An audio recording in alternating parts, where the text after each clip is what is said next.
Our deepest fear is not that we are inadequate.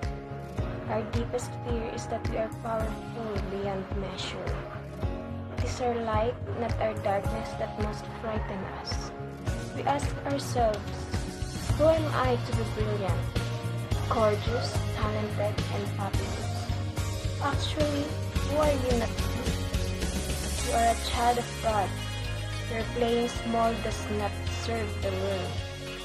There is nothing enlightened about shrinking so that other people won't feel insecure around you.